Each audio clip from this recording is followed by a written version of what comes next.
web and travel whiz connectivity, doing among the first multi-host hotel implementations from a CRS or central reservation system perspective.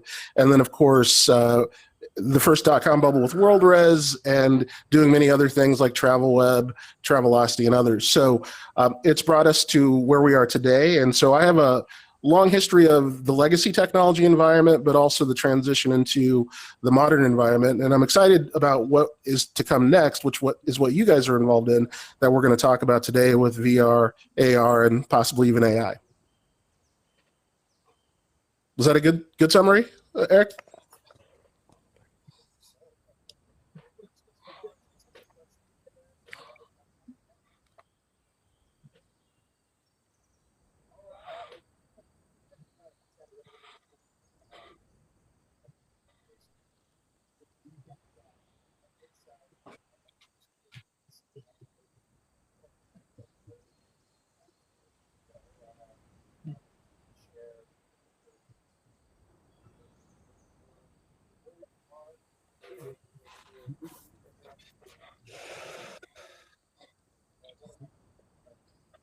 Sure. And for some helpful context, as my current role as founder and CEO of Hotelport, we help hotels audit and facilitate updates of their content across third-party channels. And AR and VR at its core is really content.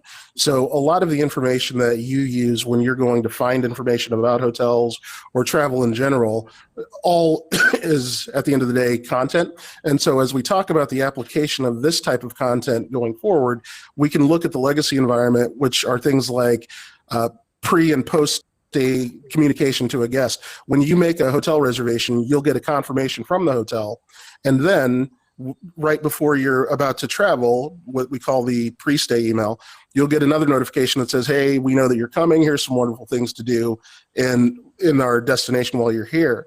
What we're already starting to see right now are hotels engaging in full virtual reality opportunities, such as there's a hotel in San Francisco San Diego, that is implementing a full digital twin of their lobby, so that once you make a reservation, you'll get a notification that you can be invited into the virtual environment where you can go on a scavenger hunt and look for different items that will give you discounts or other attributes to your stay. And that's something that we see as far as the gamification of travel is something that we expect that's going to happen more and more often. Have any of you had an opportunity to engage in anything similar to that up to this point? Would any of you find something like that interesting? Okay. Excellent. So in addition to that, with the digital twins, the other opportunities that you will have will be things like when you make a reservation for a particular room category and the hotel wants to give you an opportunity to upgrade to the room category, or even market an additional room type to you so that you can upgrade. You'll have that full digital twin of the room where you can actually go into that virtual environment, see what the view is from the room, the attributes that are available in the room, and many other opportunities to be more effective sellers of travel. Because first and foremost, it's going to be about guest engagement and improving guest engagement so that you have a better experience once you get to the hotel by providing additional information up front.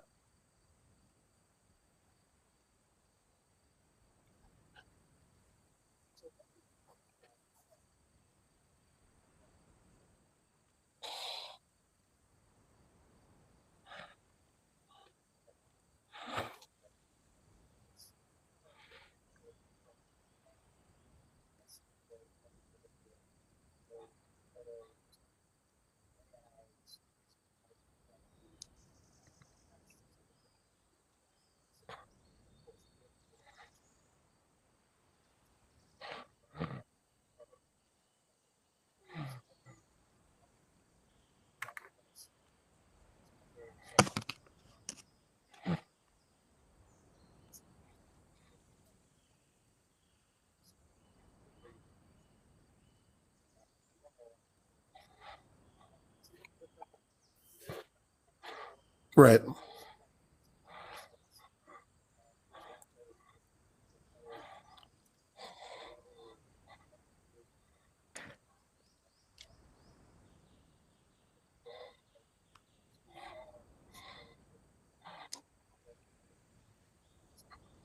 I would agree with that. I think it's going to happen a little bit faster than that, as everything has been happening much faster than we would expect. But excuse me, primarily, some of the things that I think that we need to look at is how things are evolving from a content perspective. So there's already, you mentioned Matterport as an example, but there will be other opportunities from the standpoint of, oh, I'm sorry about that. I'm hearing an echo. You will have the ability to implement more of that content today. So as we're talking to hoteliers and trying to determine what elements can be brought into more immersive content, I think that's where the focus is right now, so that we can move a little bit more quickly to adapt in that environment. But in order to do that, I think there needs to be some evolution in the technology. So if you've been on social media lately, I'm sure you've seen advertisements for augmented reality glasses and other virtual glasses and things of that nature. That's some of the evolution of technology that also needs to happen to make this more available and accessible in the industry, because most of us are not going to want to walk around with headsets like we're wearing today to get information or research information about hotels or tourism. If we can pare that technology down a little bit to make it more streamlined so that it can be more integrated into what we do in our daily workflows, I think that we'll see broader adoption in this particular space. And that's where I think there's a lot of opportunity right now.